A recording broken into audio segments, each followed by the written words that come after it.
नमस्कार, मैं अंकुर वाजपेयी और आप देख रहे हैं द जर्नलिस्ट न्यूज। समस्याएं तो जीवन का अभिन्न अंग है, लेकिन उन समस्याओं से निपटते हुए अपने जीवन को बेहतर बनाने की हिम्मत हर कोई नहीं दिखा पाता। जरा सोचिए क्या हो अगर आपको हर रोज़ एक नई समस्या से पाला पड़े। ऐसी नौबत आ जाए कि आपके पास खुद को ख़त्म कर लेने के अलावा कोई विकल्प शेष ना हो। आज हम आपको एक ऐसी शख्सियत से मिलाने जा रहे हैं जिसने ज़िंदगी की समस्याओं से हार नहीं मानी, लड़ती रही, जूझती रही और आज जीत कर अपने साथ साथ कई महिलाओं की ताकत और हौसला बन चुकी है। लहरों से डर कर नौका पार नहीं होती, कोशिश करने वालों की कभी हार नहीं होती। आज हम आपको एक ऐसी शख्सियत से मिलाएंगे जो अपनी ज़िंदगी तो संवारी, साथ ही साथ कई ऐसी महिलाएं हैं जिनकी ज़िंदगी उन्होंने संवारी। आइए दिखाते हैं अंदर की तस्वीर।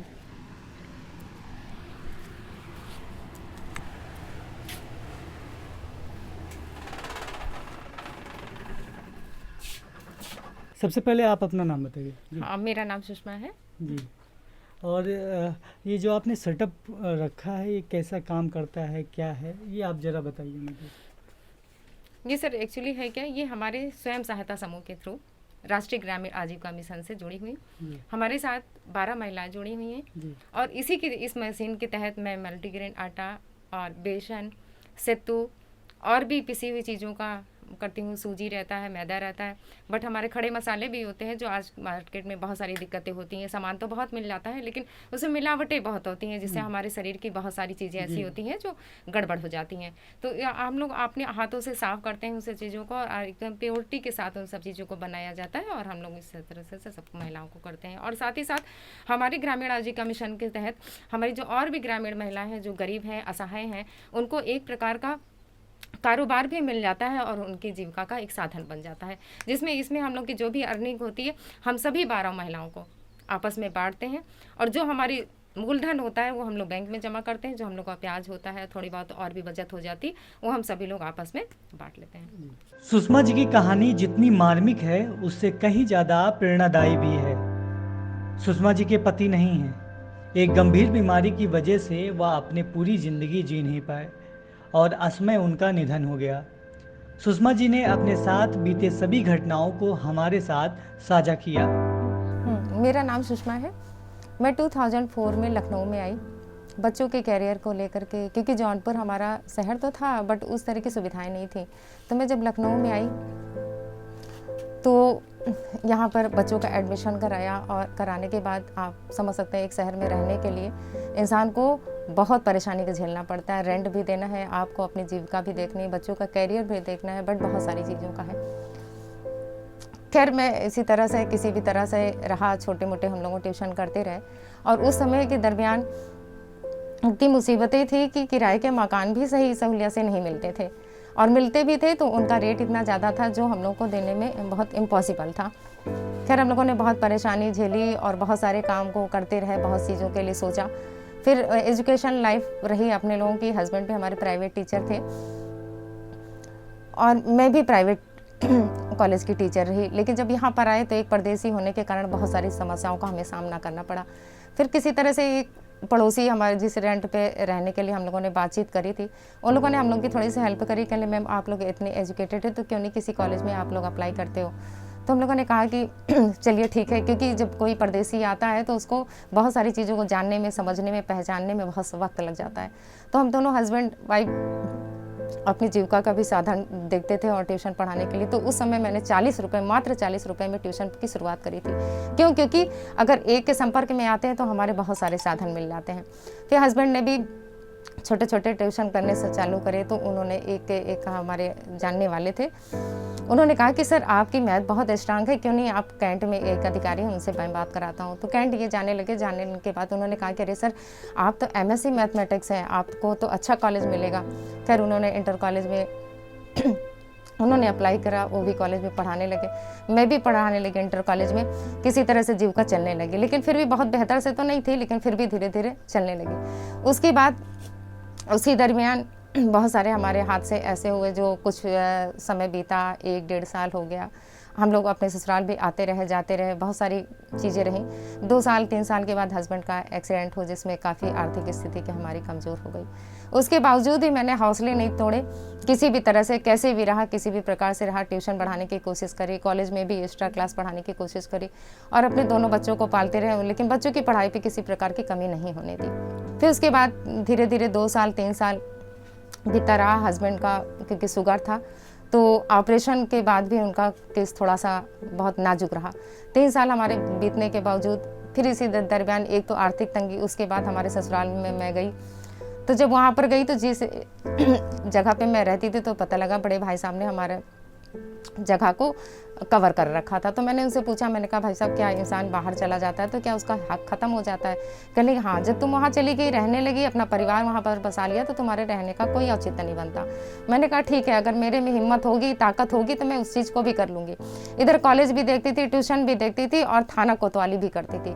ऐसी आर्थिक तंगी का था और कि कोई शब्द नहीं अपने पास, लेकिन फिर भी हौसले बुलंद रखे और कार्य करती रही किसी भी प्रकार, किसी तरह से। अब ये होता रहा कि लखनऊ में आदमी रहने का सोचे, खाने का सोचे, पहनने का सोचे, बच्चों के करियर के बारे में सोचे। उसके बाद धीरे धीरे कारवां चलता रहा और यूं ही ज़िंदगी चलती रही। उसके बाद जब थोड़ा सा और संभलने की कोशिश आई तो हमारी तंगियों को देखते हुए कि मैम आप बहुत परेशान रहती हैं, तो सारे टीचरों ने हमारी मदद करी और एक छोटी सी ज़मीन दिलाई और कहने लगे कि मैम जब आपकी ज़मीन हो जाएगी तो आपका एक छोटा सा घर भी हो जाएगा, आप टेंशन मत लिया करिए। फिर सारे टीचरों के सहयोग से छोटी सी ज़मीन खरीदी और ज़मीन खरीदने के बाद धीरे धीरे थोड़ा सा रहने लायक जगह हो गई। फिर उसी के दरमियान थोड़े से कुछ पल बीते नहीं थे कि आकस्मिक ऐसी दुर्घटनाग्रस्त हो गए हस्बैंड की। उनके 2018 1 जुलाई को हस्बैंड एक्सपायर हो गए और ऐसे दौरान एक्सपायर हुए थे कि उस समय हमारी आर्थिक स्थितियाँ बहुत कमज़ोर थी कि कुछ समझ में नहीं आ रहा था और बच्चा भी हमारा जो बीटेक कर रहा था वो भी डिप्रेशन में चला गया। आर्थिक स्थिति यूँ कमज़ोर, हस्बैंड का जाना, वो आप समझ सकते हो कि इंसान को कि इस स्थिति में औरत की क्या कहानी होगी। लेकिन उसी दौरान मैं कॉलेज से वापस आ रही थी तो कॉलेज से आए तो एक प्रधान जी ने, मेरे गांव के प्रधान जी हैं गोमती रावत जी, उन्होंने फ़ोन किया, दीदी आप कहाँ हैं? मैंने कहा भैया मैं कॉलेज से वापस आ रही हूँ। उन्होंने कहा कि दीदी आप मेरी थोड़ी हेल्प करेंगी क्या? तो मैंने कहा हाँ भैया करूँगी, आप कहाँ पर हैं? तो कहने दीदी थोड़ा सा ग्राम पंचायत आएंगी क्या? तो मैंने कहा बिल्कुल आऊँगी। तो मैं गई, वहाँ पर देखा कि कुछ अधिकारी बैठे हैं और सेक्रेटरी बैठे हुए। कहने मैडम आपसे थोड़ा सा हम लोग निवेदन करते हैं कि आप हमारे गांव की अगर परिवार स्टेट डिटेल कंप्लीट कर देंगे तो बहुत बहुत धन्यवाद कहूँगी। मैंने कहा नहीं सर ऐसी बात नहीं, आपकी बातें सर आंखों पर।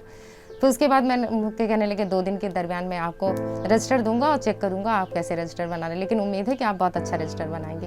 तो 2000 नवंबर की बात है 18 की कि जब मैं सातों गाँव में परिवार स्टेट की डिटेल मई जून की कड़ी गर्मी में तब करके सभी से एक एक का ब्यौरा ले करके परिवार स्टेट की डिटेल बनाई और डिटेल के साथ साथ उसके बाद 2018 7 नवंबर की बात है, तब मेरे मन में एक आया कि मैं क्यों ना अब पूरी तरह से समर्पित हो जाऊं।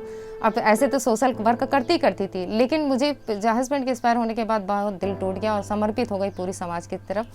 और मैंने एक समूह का प्लान बनाया कि मैं समूह जबकि मैं समूह को इतना ज़्यादा समझती भी नहीं थी, लेकिन समूह का एक जुनून था कि मुझे बनाना है चाहे जैसे भी बनाऊँ।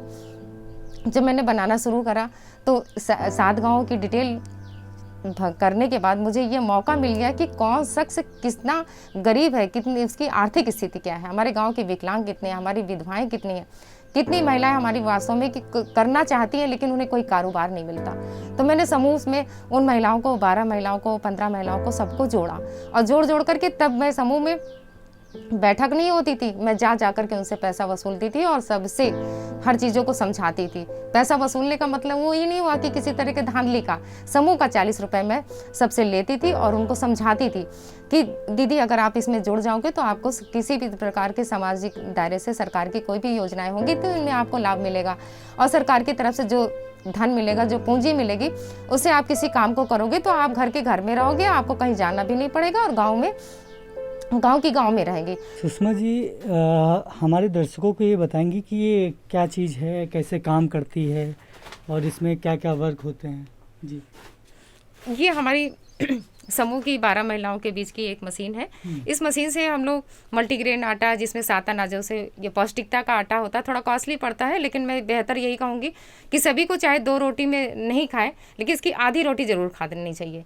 और बेसन है, हमारे पिसा हुआ चावल है, सत्तू है, सत्तू भी जौ का चाहिए आपको, बाजरे का चाहिए, दलिया युक्त चाहिए, ये सारी चीज़ों को हम लोग बना करके करते हैं। और सारी 12 महिलाएं हैं, लेकिन इस समय कोरोना काल में हम लोग डिवाइड करके 4-4 महिलाओं को अलग अलग धुरियों पे बैठा करके सारे काम कराते हैं। और जो इसे हमारे जो भी उत्पाद बनते हैं और मार्केट में जाते हैं, वो बिकने के बाद जितनी हमारा प्रॉफिट होता है उसी से हम लोग सबको डिवाइड कर देते हैं। जितने अच्छा, समूह का नाम क्या है आपने बताया? मेरे समूह का नाम माँ शिवधात्री स्वयं सहायता समूह है।